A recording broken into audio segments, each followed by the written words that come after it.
What is up, everybody? Thank you so much for tuning in to the Thomas Take Sports Podcast. I'm your host, Ryan Thomas, back again for another edition of the podcast. Almost 3 years. 3 years this podcast has been streaming live on Spreaker, live on Twitter, live on YouTube, live on Facebook, as well as from a time or two I go on Facebook Live and Periscope to break down some of my sports takes live from One Buffalo, New York.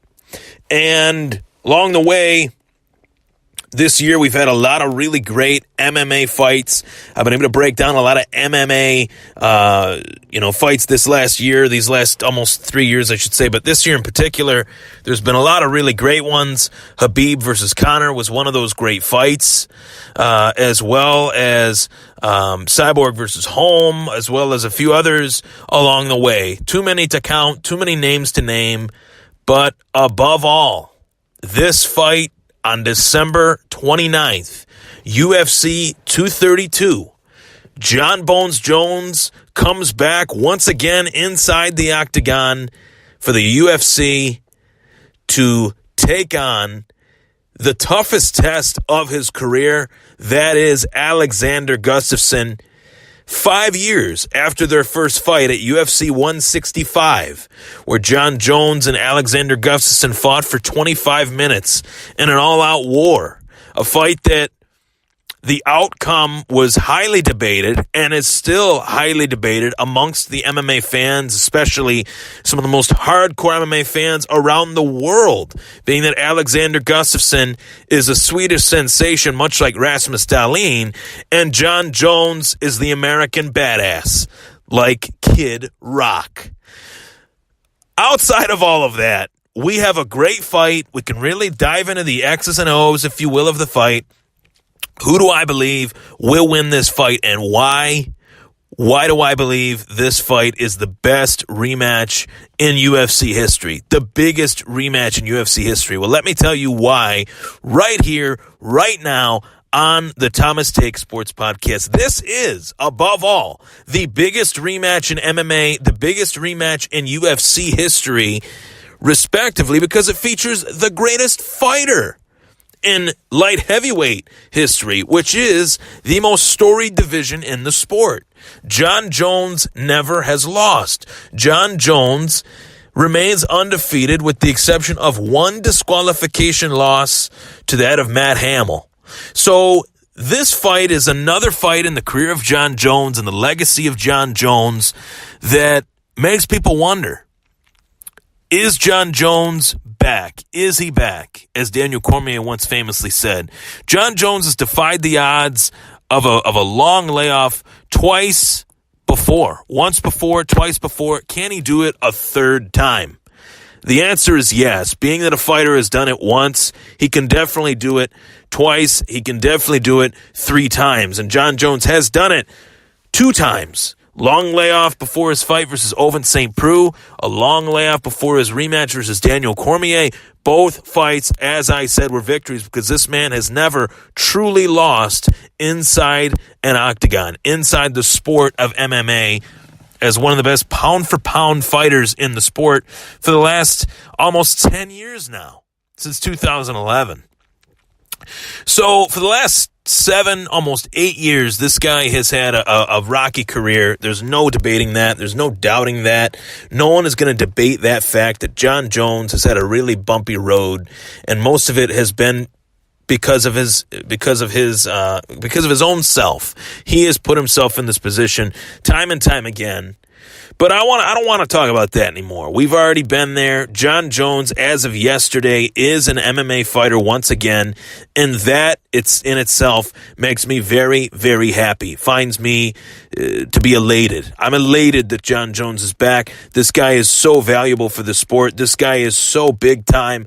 One of the best to ever do it, along with the great George St. Pierre, along with the Spider Anderson Silva, along with Daniel Cormier, along with some of the old guard fighters like Randy Couture, Chuck Liddell. Jon Jones is one of the most dynamic talents that this sport has ever seen.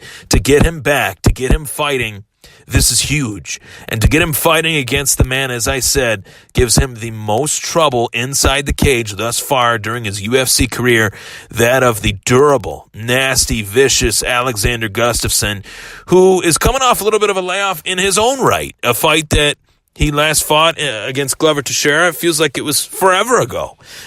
So this is a fight that features two fighters coming off of long layoffs. The status of the light heavyweight division was really up in the air, given that the current champion of the weight class, Daniel Cormier, moved up to heavyweight, won the title there, has defended the title there since then against Derek Lewis in November at MSG. So now we have a fight featuring two of the three best light heavyweights. I think two of the best light heavyweights that the sport has to offer, being that I don't really consider Daniel Cormier a true light heavyweight right now, being that he is the heavyweight, reigning, defending heavyweight champion. And this fight in itself will be Jones versus Gustafson for the vacant light heavyweight title. When these guys are standing across from each other in the cage, you have Herb Dean or Dan Miragliotta or Yves Levine reffing this fight, whoever may be reffing this fight inside that octagon as the third member of that fight.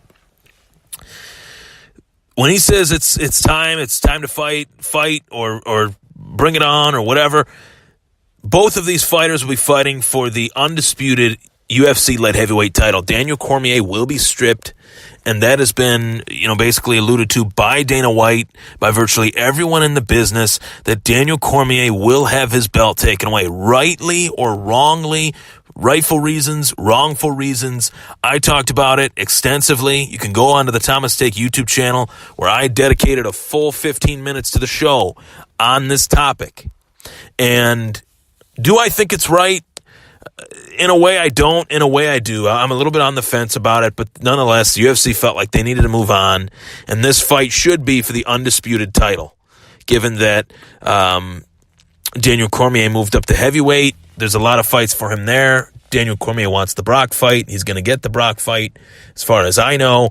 So all that being said, Jon Jones can kind of move on from Daniel Cormier. He did beat him twice, and now he has to right this wrong in his career, to silence the doubters that he can beat Alexander Gustaffson and that he did win the first time, that he's the better fighter. And that narrative heading into this fight is why I believe that this is the greatest rematch in UFC history. I've never seen a fight as action-packed with as much on the line as Jon Jones versus Alexander Gustaffson. 5 years ago, UFC 165, one of the greatest fights I have ever witnessed with my own two eyes.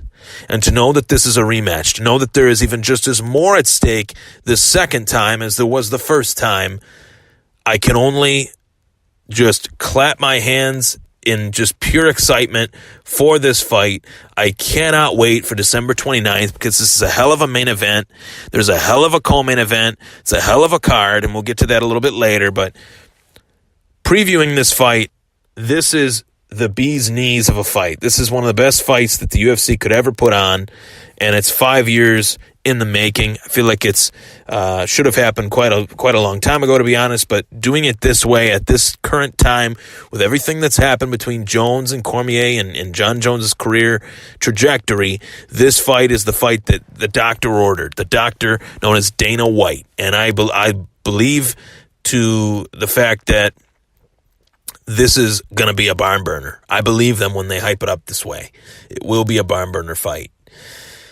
So that adds to the preview part. As far as the prediction part, how do I see this fight going down? Who do I see winning this fight? And these guys virtually, they stack up against each other very evenly. One of the main reasons why Jon Jones had so much success in his career was due to the fact that he had a great reach advantage, height advantage over the majority of his opponents. Rashad Evans, Lyoto Machida, Shogun, Glover Teixeira. Outside of Chael Sonnen, outside of really Alexander Gustafson, there weren't really many physical challenges for Jon Jones. He outsized, outreached all of his opponents. But with Alexander Gustaffson, him being a taller, longer, lankier fighter, we saw that Jon Jones had a little bit of some issues with that. So it was really like Jon Jones was fighting the Swedish Jon Jones and Alexander Gustaffson. So I think that still remains true. Those abilities, those dynamics of the fight have not changed. I do believe that Alexander Gustaffson will cause Jon Jones problems. The question is, can Alexander Gustaffson finish Jon Jones, or can Jon Jones finish Alexander Gustaffson? Which one has more finishing capability? And I would lean towards Jon Jones, being that he has finished guys like Daniel Cormier, being that he has finished the likes of Shogun, Rampage, Chael Sonnen, being that he has finished guys throughout the majority of his career, as has Alexander Gustaffson. But if you were to ask me who has more in their toolbox to finish the other, and usually when you see these fights, if you really dive into the history of the sport, as I like to do from time to time, especially within these matters, within this matter of this fight, Anderson Silva fought Chael Sonnen two times. First fight, Chael Sonnen had a lot of success. He was, minutes away from becoming the UFC middleweight champion, but Anderson Silva then put on a triangle choke that, led him to victory, led Chael to tapping and Anderson to victory. Everybody believed that the second fight would virtually go much the same of the first, given that Chael Sonnen was easily able to take Anderson down. If he did that again and just really won the fight over a span of 25 minutes, which he almost did the first time, really there's not much of a change in the fight. But what happened was he took Anderson down the first round. He had to strike with him, obviously, to start the round in the second, and he was TKO'd. So oftentimes, I can even point to Daniel Cormier and Jon Jones. They went the distance the first time around, but Jon Jones was really able to study his opponent, find out where he could finish his opponent, and then eventually finish his opponent. So I do lean towards Jon Jones for this fight. I think that he has more finishing capability, and I believe his study of his opponent currently in Alexander Gustafsson will be huge for this fight. Usually if you get one crack at Jon Jones and you can't get him, the second crack ends just as badly. That is my point heading into this fight. Despite the layoff, Jon Jones is 30 years old. Despite all of the extracurricular activities that Jon Jones got himself into. That was then, this is now. I'm not holding any of that against him anymore. I'm ready to watch him fight. As a fan, I need to see Jon Jones competing in the UFC octagon. He's great for MMA when he's fighting, winning fights, and staying healthy. UFC 232 goes down December 29th, live on pay-per-view. As always, I will be here to give a post-fight reaction to the bout.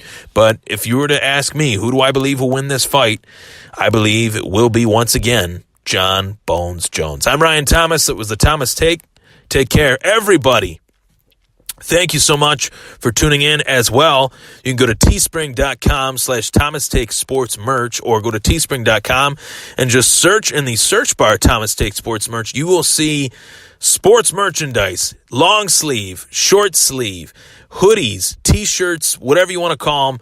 It's clothing line galore for the Thomas Take Sports Podcast, representing your favorite Buffalo Bills and Buffalo Sabres players, as well as your favorite podcast. Take care, everybody. Enjoy the fight.